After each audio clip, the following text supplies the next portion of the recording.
It's the 2nd of September, 1943, just before dawn at Exmouth Gulf, Western Australia. The air smells of diesel fumes and salt water. Rope creaks against wood. 14 men stand on the deck of a battered, 65-foot fishing boat, watching the shoreline fade into the dark. Somewhere below deck, crates of explosives sit wrapped in oilcloth, silent, waiting. This boat is called the Krait. It doesn't look like a weapon of war. It looks like exactly what it's pretending to be, an old Japanese-built fishing vessel, its paint peeling, its engine coughing black smoke. That's the point. In a few weeks, this unremarkable little boat is going to sail straight into the most heavily guarded harbor in the Pacific, and no one is going to stop it. This is the story of Operation Jaywick. A mission so audacious that when the plan was first proposed, some senior officers thought it was reckless to the point of suicide. A handful of commandos, disguised as native fishermen, darkening their skin with dye, wearing sarongs instead of uniforms, planning to paddle silently into Singapore Harbour under the noses of the Japanese Imperial Navy and blow up their ships from underneath in the dead of night. To understand why this mission mattered, you have to go back to February 1942. Singapore, the supposed impregnable fortress of the British Empire, had fallen to Japan in one of the worst defeats in British military history. Tens of thousands of Allied soldiers were marched into captivity. The psychological shock rippled across Australia, Britain, and the United States. Singapore wasn't just a naval base, it was a symbol. And now it belonged to the enemy. By 1943, the war in the Pacific was turning, slowly, painfully. But Singapore remained a vital Japanese stronghold, its harbor packed with cargo ships and tankers feeding Japan's war machine with oil, rubber, and steel. Someone had to hit it. But how? A direct naval assault was impossible. Submarines couldn't get close enough without being detected. What if the answer wasn't brute force at all? What if the answer was to look like nobody worth noticing? That idea belonged to a British officer named Ivan Lyon, a man some called reckless, others called brilliant. He'd already escaped Singapore during its fall, watching the city burn behind him. He hadn't forgotten it. Lyon believed that a small, quiet team, disguised and patient, could slip past Japanese patrols using nothing more than a fishing boat and human paddle power. Most people who heard the plan thought it was madness, but Lyon got his approval. And so began months of training in Australia, men learning to handle foalboats, collapsible canoes barely wider than their shoulders, learning to attach limpet mines underwater in total darkness, learning to disappear into the identity of simple fishermen. None of them knew yet if it would work. None of them knew if they'd survive it. All they knew was that somewhere out there in Singapore Harbour, Japanese ships were waiting, and soon so would they. The Krait sailed from Exmouth Gulf on the 2nd of September, 1943, disguised as a Japanese coastal vessel. Its 14 men, under Ivan Lyon's command, faced nearly 3 weeks at sea before they'd even reached their target. Imagine that kind of waiting. No enemy contact, no gunfire, just heat, cramped quarters, and the constant fear of discovery. Every passing aircraft, every distant ship could mean the end of the mission before it even began. To survive detection, the men darkened their skin with a dye called potassium permanganate, mixed with other agents, and wore sarongs like local fishermen. When Japanese aircraft flew overhead, they'd simply wave, calm, unhurried, exactly like men who had nothing to hide. It worked. Time and again, patrols passed without a second glance. But the tension never left. One mistake, one moment of hesitation, and disguise wouldn't matter anymore.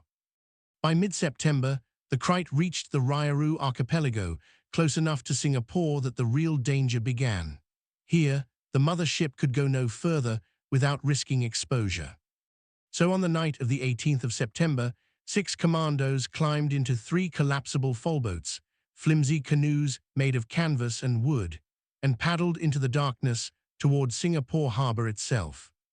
Picture it, no engines, no lights, just the soft dip of paddles into black water, moving through territory patrolled by an enemy who executed captured saboteurs without hesitation. The men navigated past small islands, using currents and darkness as cover, inching closer to one of the most heavily defended ports in the Pacific. What waited for them there? Cargo ships, tankers, and support vessels, the arteries of Japan's war economy, floating just meters away, completely unaware. On the night of the 26th of September, the Commandos reached their targets. Working in pairs, moving through cold water in near-total silence, they attached limpet mines to the hulls of Japanese ships. Each mine had to be fixed carefully, magnetically clamped below the waterline, timed to detonate hours later, long after the men had slipped away undetected. Every second underwater was a second where a patrol boat's engine, a searchlight sweep, or a sentry's footsteps could end everything. How do you stay calm with your hands underwater, wiring an explosive charge, while an enemy warship sits close enough to touch? They did it anyway. Ship after ship, mine after mine, until 7 vessels, nearly 40,000 tons of Japanese shipping, carried hidden charges beneath their hulls. Then came the hardest part, getting out. The Commandos paddled back through the same patrolled waters, exhausted, adrenaline fading into pure physical strain, every muscle burning from hours of continuous paddling. They had no idea in that moment whether the mines would even detonate, or whether months of planning, training, and risk would end in silence. Then, in the early hours of the 27th of September, 1943, the harbour lit up. Explosions tore through the night, one after another, sinking or crippling ships the Japanese had believed were safe deep inside their own stronghold.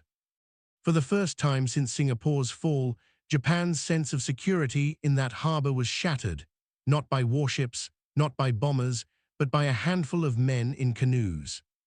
The explosions echoed across the harbour, and confusion spread fast.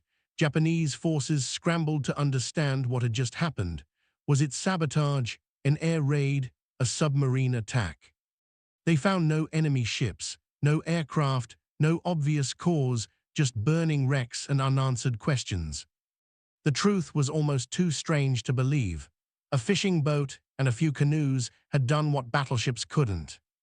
Meanwhile, the 6 commandos who'd planted the mines were already retreating, paddling desperately back through the archipelago to reach the Krait, waiting patiently offshore.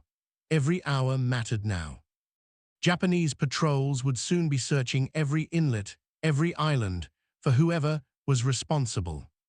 The men pushed through exhaustion, salt-crusted skin, and aching shoulders, driven by one thought: get back before the search closes in.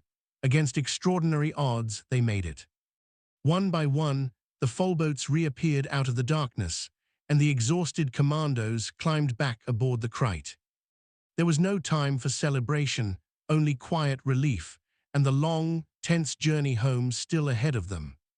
The Krait had to slip back through the same waters it had come through, still disguised, still vulnerable, now sailing through a region on high alert.